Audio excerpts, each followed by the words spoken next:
And in the wintertime, we move some of these kennels inside to take care of the new litters. That's when we'll have a lot of work to do. But if you care as much about dogs as I do, you won't mind. Roy, are you sure about this? Are you sure you want to marry me? I wouldn't have asked you if I wasn't sure.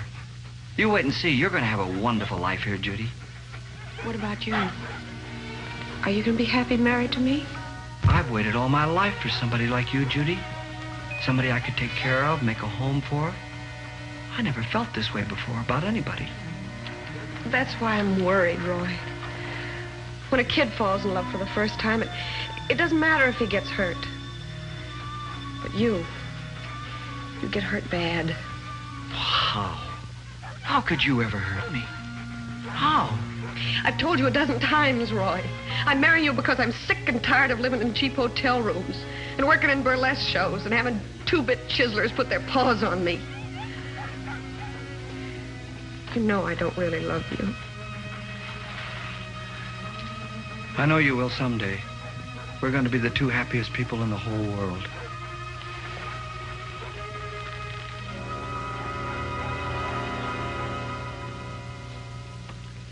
Private citizens often supply the Treasury Department with information which is invaluable in the detection of income tax evasion. Almost always, these people are motivated by a desire to perform a public service, to assist their government. Now, however, in my role as chief of the Intelligence Division, Internal Revenue Service, I'm going to tell you about a case in which information was furnished the Treasury Department as an instrument of personal vengeance. This is Treasury File 3840, Internal Revenue Service. The case of the elder brother.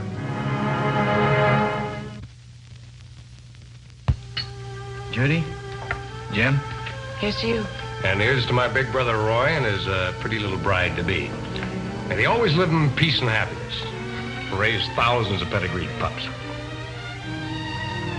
You're drinking a little bit too much, ain't you, Jim? After all, you're going to be married in a couple of weeks. When a man waits 44 long years to get married, it's time to celebrate. Ain't that right, Judy? Oh, yeah, I guess so. Ah, you're getting a great little girl here, Roy. Well, I've only known her a couple of days, but I can tell about a woman right off. You were in show business, weren't you? Jim, I don't think Judy wants to talk about show business. It's all right, Roy. I don't mind talking about it, as long as I don't have to go back into it. At least the part I was in. Now, what part was that? My brother never did tell me whether you're a singer or a dancer or what. I was in the chorus line, mostly. But I guess I've done just about everything there is to do in a burlesque show. And now you're going to settle down and play Mother Hubbard to a kennel full of dogs? Oh, now, wait a minute, Jim. I know you don't care much about the kind of life I lead, but it's what Judy and I want. Isn't it, Judy? I told you it was wrong. Oh, what are you getting excited about? I never said there was anything wrong with leading a nice, quiet, decent life. Just ain't for me, that's all. There's a lot of things that ain't for you, Jim. It's just I don't want the kind of life you want, including your money. At least what I make fair and honest. Is that supposed to mean I don't? I didn't say that. Oh, well, that's what you mean, isn't it? Just because I make good money, I figure it must be crooked. I know you can't make your kind of money selling costume jewelry. Oh, you're real smart to figure that out. In fact, that's one of the smartest pieces of figuring you ever did in your whole flea-bitten life. Roy, I think you better take me home. I'm a little tired. All right, Judy. I'll take her. All right, go right past where she lives. I'll drive her home, Jim. What's the matter, Roy? Don't you trust your own brother? Don't you think Judy can take care of herself? It's all right, Roy.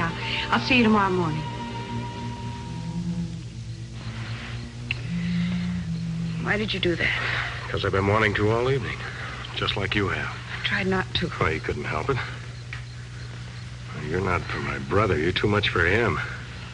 Roy's good to me, Jim. He's better to me than anybody's been to me in my whole life. If he wants me, I can be happy with him. Doing what? Manicuring dogs? Washing dishes? Sitting around the fireplace every night? I never had a fireplace. That's what I want. Something decent and simple and steady. And in 2 months, you'll be ready to jump out of your skin. Why not? Leave me alone. What's the matter? Afraid you find out you got the wrong guy? You know, I can be steady, too. If all you want's a fireplace. Will you stop? What are you trying to do? Roy's your own brother. What do you want from me, Jim?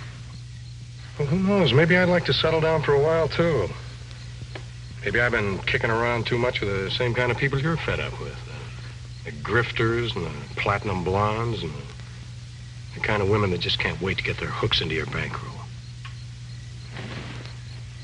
Maybe I'd like a new deal, too. And Roy? Why should two people let one guy stand in their way? Jim.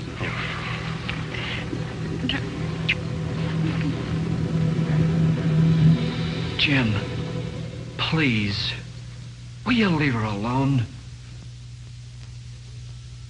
For the past 2 weeks, you've done nothing but try to take her away from me. Buying her things, taking her for cocktails, driving her around in your car. Don't be a chump. I've got a right to be nice to the girl, haven't I? After all, you don't own her. She doesn't mean a thing to you. If you never saw her again, it wouldn't make that much difference. Can't you just do one decent thing in your life? Stay away from her. You know you're just playing around. You know what I'm doing. Think I'm just trying to take her away from you for the fun of it? Maybe I like this dame, too. Jim, you've got no right to like her. Now, take your hands off me. I'm warning you. Take your hands off. Don't ever try that again, or you'll get what you're looking for.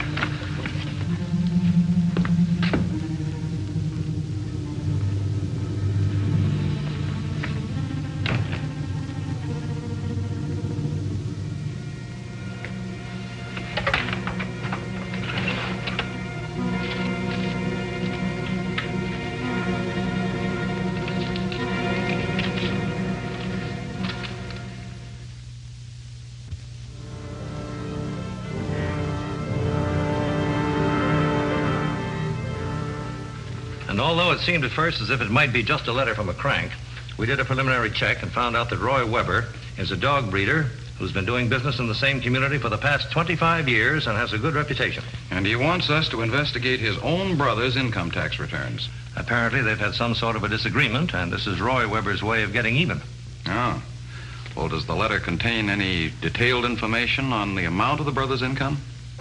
Nothing specific, Clark. But in doing a check of the younger brother's returns, that's Jim Weber, we found several inconsistencies. In the first place, he's never reported an income of over $5,600, which isn't very much for a man whose own brother accuses him of earning 4 or 5 times that much. I see. And furthermore, this Jim Weber lists himself as a freelance jewelry salesman working for a number of wholesale jewelry companies. But 2 of the companies he's listed on his tax returns have never heard of him. Now, why do you suppose that a man would claim to have an employer he's never worked for? Why, attempting to cover up the real source of his income. Exactly. And if a man is trying to cover up the source, the chances are he's also covering up the amount as well. So run this down, Clark. Find out exactly what Jim Weber does do for a living. And if he's been making more than he's been reporting on his returns, let's get the whole story. Right, Chief. No, Mr. Clark. I don't know what company he's actually working for now. I do know he must be working for some company in Dallas because he takes several trips a year to Dallas. And he never mentioned the people he deals with down there? No, sir.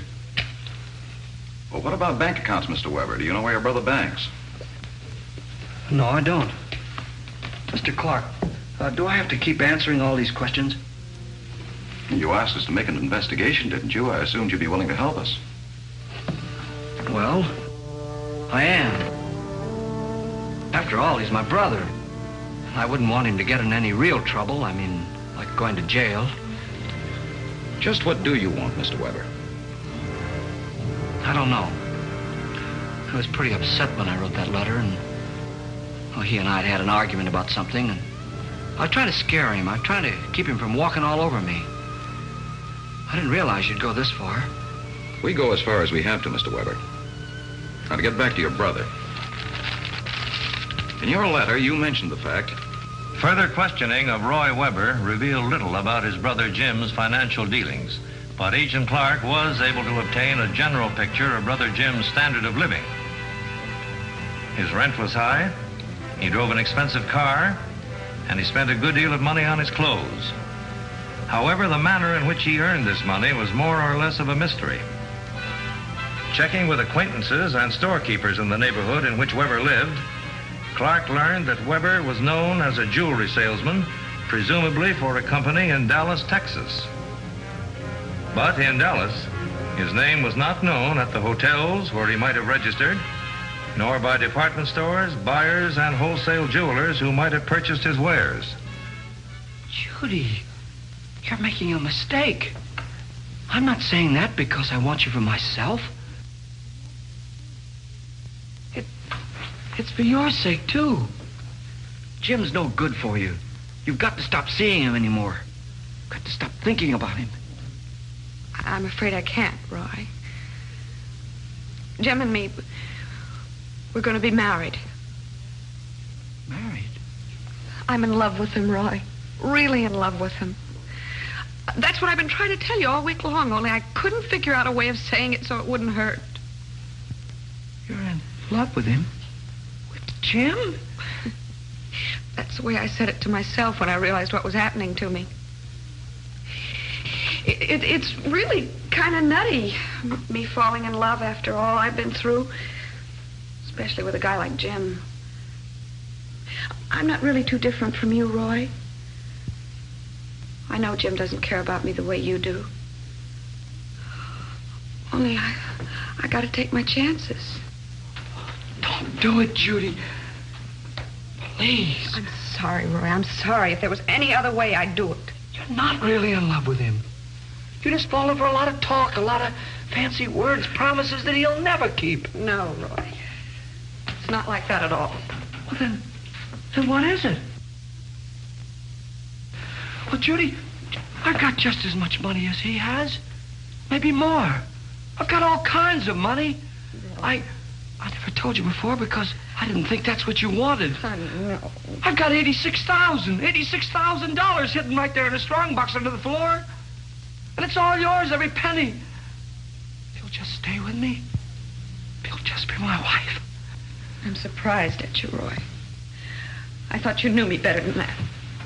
Judy, look, don't you believe me? Don't you believe I've got it? I'll show it to you. No, Roy. I believe you. I only wish you could believe me.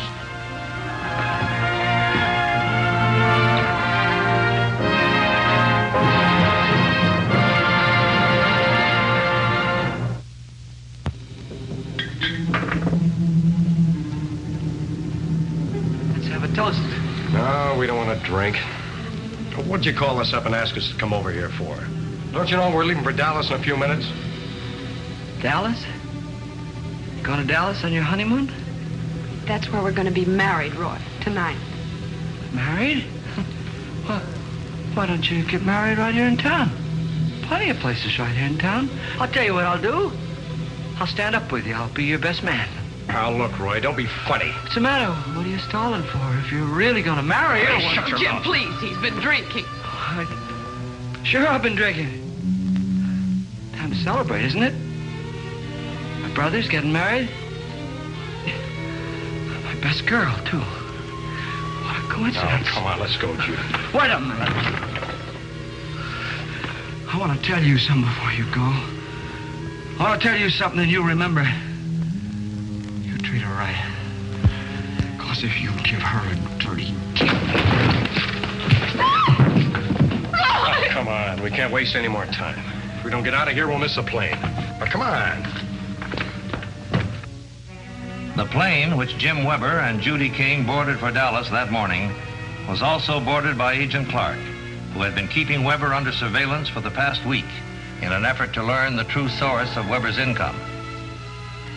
Upon their arrival in Dallas, Clark followed the pair to an expensive hotel where they engaged separate rooms. Clark questioned the desk clerk and found a possible answer to the mystery surrounding Weber's unaccountable disappearances upon arriving in Dallas on previous trips. Jim Weber had used a different name. In this case, Bud Regan. Since Weber had registered as Bud Regan several times before and was known to the desk clerk by this name, Clark began an immediate investigation of Mr. Bud Regan's financial activities. It was soon learned that Regan had 2 large accounts in local banks and was moderately well known as an oil prospector, a man who dabbled in speculative oil leases and was believed to have a substantial interest in a wildcat company known as the Dawson Oil Company. Without divulging the purpose of his investigation, Clark asked to see the company's books, and his request was immediately granted. You've had pretty good luck with your company, haven't you, Mr. Dawson? I see here that you've been pumping over 500,000 barrels of oil since you made your first strike. Yeah, we've been doing all right. We're going to do twice as good from now on. Just brought in 3 new wells up on Stony Ridge. It's going to mean a great big extra dividend for all the stockholders. That's fine. Who are your stockholders? Do you have a list of them here? Yeah, I guess I got a list of them. They ain't many to keep track of. Just me and my sister's boy, Reb, and my 2 original partners. Who are they? My partners? Yeah. Well, Neil Granby, he's one of them. He used to be my barber. He gave me $2,000 for a third interest, and it's paid him back over 100%. And the other? The other what? A partner. What's his name? Oh, Regan, Bud Regan. Now, he used to be a jewelry salesman. Come in with me for a flyer on my first one, and it's paid him back, $250,000. I see. And you're certain that Bud Regan and Jim Weber are one and the same person? All right, Clark. Find out just how much money this Regan has been making. And when you have the evidence, we'll move for an indictment. Told you why. 15 times I told you why I couldn't get the marriage license yesterday. I had to go up to Stony Ridge and see those new wells Dawson brought in. And a million other things to take care of. A million things more important than a marriage license? Oh, look, honey, I haven't even had time to unpack yet. What's your hurry? We're going to be married for a long time. Are we? Well, if you're going to spend all your time nagging me about it, you get the license. Make all the arrangements yourself if you don't want to wait for me to do it. Is that the only reason you put it off, because you're too busy? What are you driving at? Because I'd like to know the truth about a couple of things. I'd like to know why everybody here knows you as Bud Regan instead of Jim Weber. What is all this anyway? Now, look, Judy. I ain't on the witness stand with you, and I ain't ever gonna be. That's why I figured we'd be able to hit it off together. Because you and me ain't exactly saints. If you married a guy that wasn't strictly on the up and up, it wouldn't matter too much to somebody like you. You mean I'm no good myself, so I can't be choosy about the kind of guy I pick for a husband? Well, That is what you meant, wasn't it? I got no right to anything good or decent. I'm just somebody you fished out of the bottom of the barrel. Oh, now come off it, will you? You're talking like you didn't know what the score was. You know why you fell for me? Because you knew I was in the chips. If that's what I'd have wanted, I'd have stayed with your brother Roy. At least he'd have treated me like I was somebody, not like a piece of trash. Sure. He'd have treated you fine. Till he got sick of living on beans and hash and you'd have walked out on him. Now listen to me, Jim. Your brother doesn't have to live like that. He's got just as much money as you have, maybe a lot more. He's got $86,000 stashed away in his living room. He wanted to give it to me, every penny of it, just so I wouldn't run away with you. Well, if that's the way you feel, you go ahead and take it. You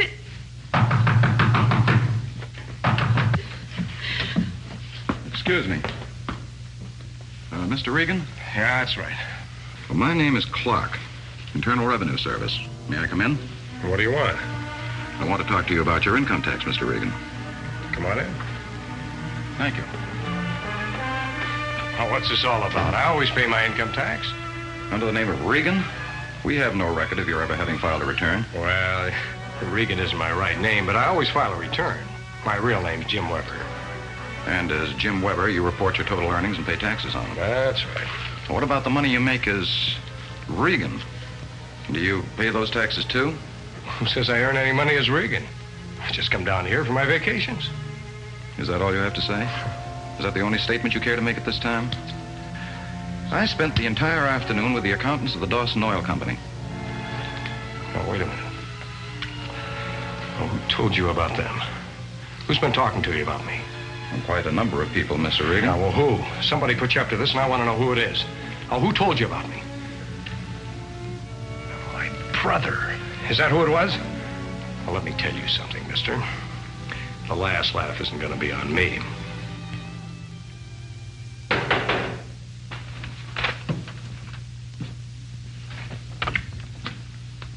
Judy, what are you doing here? Could I come in, Roy? Oh, sure. Where's Jim? You were right about him. He turned out just like you said. Then you didn't get married? No. I guess I made a mistake, didn't I? How can you live without making mistakes? Is it too late, Roy? Is it too late for us, or have I ruined that too? I'm not mad at you, Judy. Well, I just don't know whether it'd work out anymore. I wouldn't blame you if you didn't want to take me back. At least you wouldn't have to worry about my walking out on you anymore. I know what a fool I've been. You want me back, Judy? You really want to live here and be my wife and give me another chance to make you happy? Roy, I want you to give me another chance. Will you? You know I will.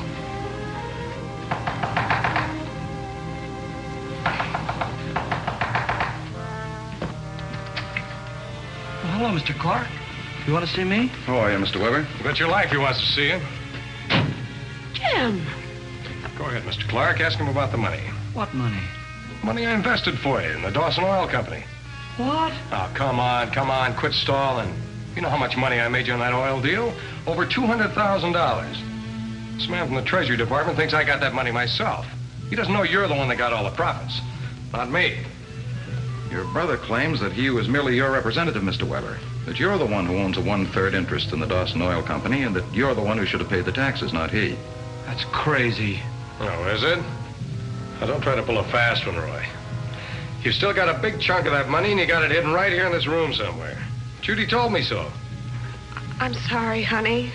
I didn't think it'd get you into any trouble. Now, come on. Get out that strong box, Roy. Show this man who's been getting the money from that oil company. It won't work, Jim. You're just trying to blame me for something you did yourself. Do you have money hidden here on the premises, Mr. Weber? Why, yes, I have some money. I always keep a little money on hand.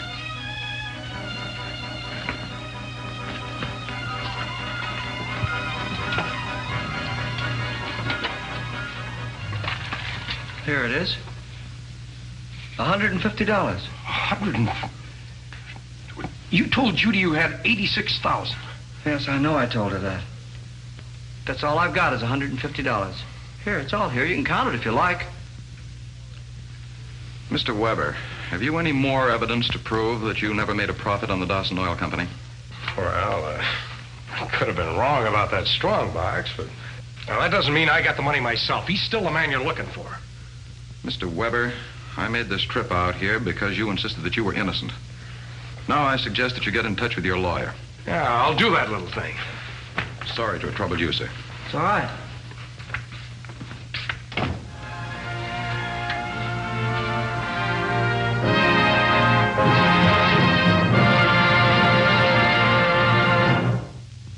Despite Jim Weber's persistent efforts to involve his brother in the case, the government easily proved that Jim Weber not only earned the money he failed to report on his income tax returns, but was also successful in making an additional profit on stock and grain market speculations.